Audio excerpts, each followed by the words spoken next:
Welcome to the weekly Metals, Money, and Markets update for Friday, November 11th, 2016, hosted by Mickey Fulp, the Mercenary Geologist. And from miningclips.com, I'm Erick Bertsch. Hi, Mickey. Hello, Eric. Well, volatility was certainly the name of the game this week with an unexpected Trump victory. It sent markets reeling, and gold went on a wild ride, as did precious metals. Tell us a little bit about what happened there. Well, I don't think markets reeled, and I will disagree with you regarding volatility. The VIX was down 5 days in a row this week. Now the VIX is the S&P 500 volatility. It was down less than 15 for the week. What really happened was overnight, when it became evident Trump was going to win, markets freaked out in Asia and Europe. By the time the markets opened in the U.S., everything was back to normal, and the Dow and the S&P 500 and NASDAQ just had, obviously one of the best weeks in 5 years, let's say. Gold had quite the wild ride. There was volatility in the metals. On the 24-hour period on Wednesday, gold went from 1271 to 1336 to 1275. It closed the week, had a bad couple of days, down 6% at 1225. Silver lost 6% at 1731. Platinum lost 5+%. It was well over 1,000. It actually hit 1,020 overnight on Wednesday, closed at 941. And palladium was very contrarian throughout this whole thing. It was up 8% on the week at 674. The only reason I can think of that is Trump's infrastructure build out and bring American jobs home, and that's probably good for the auto industry. Certainly, and speaking of that shot copper up considerably. Well, it certainly did, and I'm not sure that Trump's win had a lot to do with the copper surge. It was surging before this, but it's obvious we have a 2016 supply deficit. There's lots of sub-economic mines with copper at 220 or less over the past year or so. And so I looked at it as catching up with other commodities. Copper finished the week at 252, up almost 12% for the week.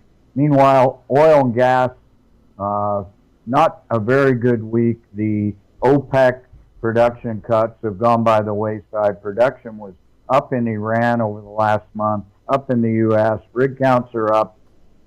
Oil hit a 3-month low to close at 43.23 for more than a 2% drop this week. Meanwhile, uranium keeps going down, closed the week at 1838 for a 2% loss. And where energy lost, the general markets certainly gained considerably this week. Well, they certainly did, but before we get to markets, let's talk about money.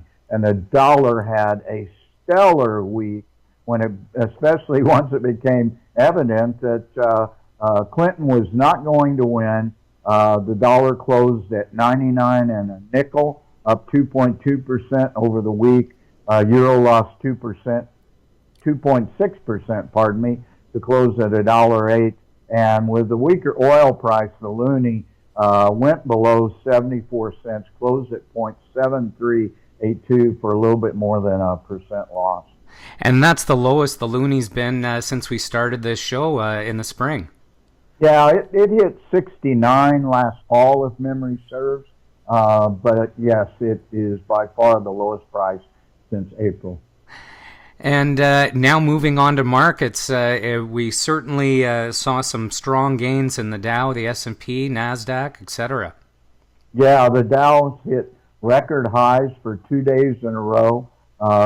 Closed the week at 18,848 for a 5.4% gain. S&P 500 is only 21 points off its all-time record high, closed at 2166 for almost a 4% gain. And NASDAQ made a little bit of a rally toward the end of the week. It was falling down. Silicon Valley did not like the Trump presidency, and the market didn't like them for a while. But it did close at 52.39, up almost 4%.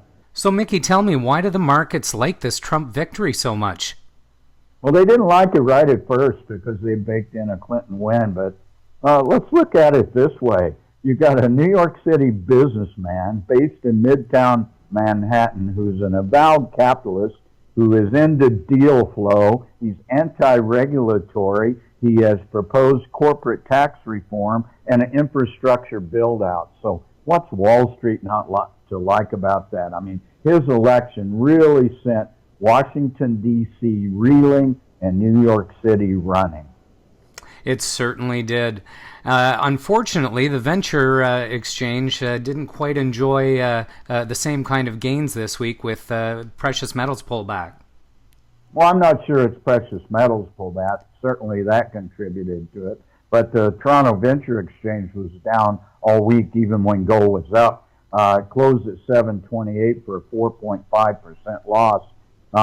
Here's the reason, and we've been I've been telling people this since the end of July. There was a lot of private paper money going to hit the streets in early to the late fall, and I expected the venture exchange to not weather that very well, and that certainly has come to pass. I think we talked about this particular thing for the first time on a show on August 5th. We've got tax loss season looming. This is generally a time when the markets go down, and I fully expect the Toronto Venture Exchange to breach its 200-day moving average, which is right now about 700 within the next month during tax loss season. So we just posted a musing on Monday about how to benefit by buying during tax loss season. I encourage all our listeners to go check that out. Well, I certainly will, and thanks again for your insights this week, Mickey. We'll look forward to checking in with you next Friday. All right. It's been an interesting week. I don't know if it can get any better than